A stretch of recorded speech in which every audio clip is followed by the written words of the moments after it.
All right, everyone, the Trump can't win crowd must be really, really pissed right now based on yet another round of polling showing Trump pulling steadily ahead. He's now more than 2 points ahead of Joe Biden in a general election matchup. Yes, I know what some people have said. They're going to swap out Biden for Newsom at the last minute to scramble the race. That'd be interesting because in the several polls that we've had, Trump v. Newsom, he wins there as well. In fact, he beats him more than he beats Biden in an aggregated sense. He's also crushing it in the primary. Now, what I've pointed out is that I think that Trump effectively clinches if he hits 60 in the aggregated polling. He is now within half a point of that. He has stabilized about a point ahead of where he was stable in the aggregate for some time before. No serious opponent has risen up to the level required to defeat him.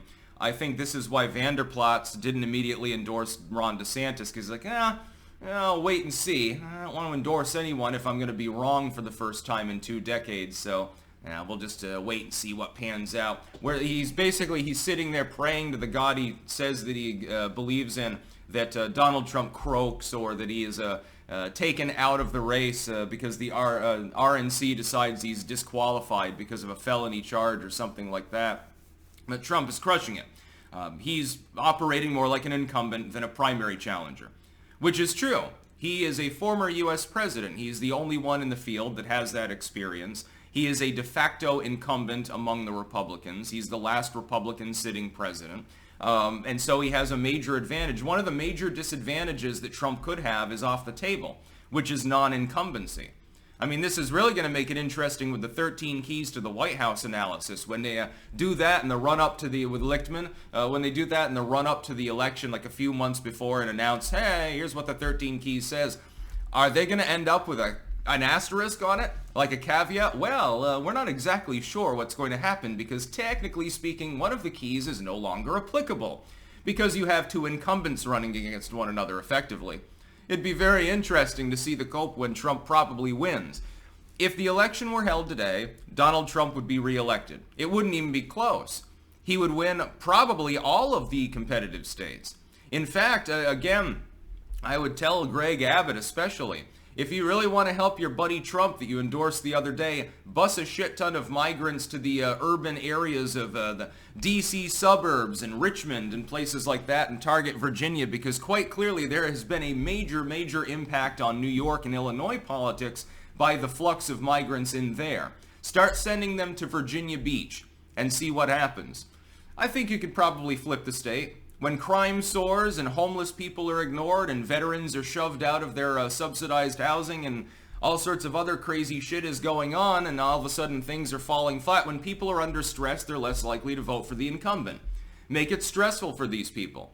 My apologies to any clankers in Virginia, but it's quite clear that some people over there, the white NIMBYist liberals, they need more rehab facilities and homeless people around in their neighborhoods before they change their mind on the crazy direction our country is currently headed on.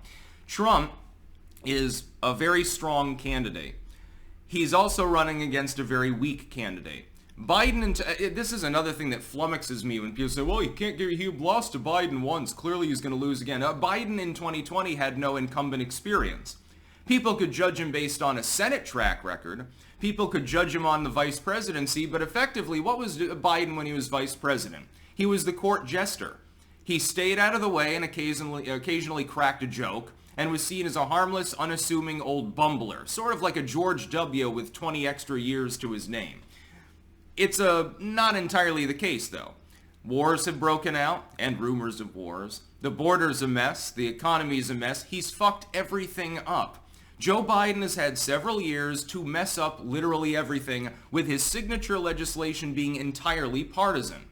His signature legislation effectively boils down to nothing more than, hey, I solidified part of the Democratic Party vote that was already going to vote for me, causing vaguely higher turnout among some progressives. That's the only thing that with the infrastructure bill. Elements of it, by the way, again, getting slamma-jammed by Joe Manchin and by various federal appeals courts. What other accomplishment does he have? The withdrawal from Afghanistan? Well, I don't think that that's generally ranked as an accomplishment. Good that we left. Sad that we stayed in too long and the Taliban decided to recruit a bunch of tribal warlord manpower and crush the remaining forces that were there and upend the government in only a week. So you don't have that. It's not oil prices and gas prices. Yeah, it's come down from its peak significantly. It's still way higher than it should be. It's certainly not inflation. It's not taxes. It's not regulation. It's not U.S. prestige. It's not how he's doing on Ukraine. You know, we've turned our backs on that issue practically. It's not how we're doing in Israel v. Palestine, because most people don't want to get involved at all. Name an accomplishment. I'm asking the Biden fans, without dragging some partisan bill in, like the infrastructure deal that, again, I don't give a shit about, it just causes more inflation, without resorting to strictly partisan wins in name, which are great if you've got a D after your name, and if you get an R after your name, you probably fucking hate them. Name an accomplishment that was bipartisan. Okay, not having the government shut down, being able to work just enough with the Republican incarnation of the U.S. House to keep things afloat. Again, it takes two to tango. You might as well give credit to the House Republicans for managing to lash things together in a very, very haphazard manner. So there is nothing. Trump, meanwhile, has a laundry list of accomplishments from when he was the president. Despite unheralded levels of obstruction, we got comprehensive tax reform. That, by the way, personally affected me in a positive way, and I am not rich. Yeah, I make a good living. I'm not Bill Gates. I would be conceived of as upper middle class on the margins of that particular rung. Supposedly, the middle class fell through when it came to Trump's tax reform, but I felt the relief, especially since I get double dipped because of the self-employment penalty that shouldn't exist at all. So glad about Trump passing that. Hope when he gets back in, he not only extends it, but makes it permanent and just abolishes the self-employment penalty. Boy, oh boy, wouldn't I be sitting pretty. And yeah, I can use that money better than the government. Imagine all the crops that I could grow. Shit, you haven't even seen a goddamn garden yet. Just wait until I had an extra 15 grand lying around in my pocket at the end of the year. So I'm sure some of it would go into buying, materials for making terra preta. Yeah, there'd be a lot of tomatoes, a lot of cucumbers. You know, I'd like to shove the cucumbers up the average politician's asshole, actually. I mean, dock him in the cock with a cucumber. Trump is I mean, again, there was no period in 2020 where Trump was ahead. Not even close. There was no period in 2016 where he was up this much. There were a couple of small fluctuating periods where Trump pulled ahead in the aggregate against Hillary Clinton. Certainly not in the end towards the last month of the campaign.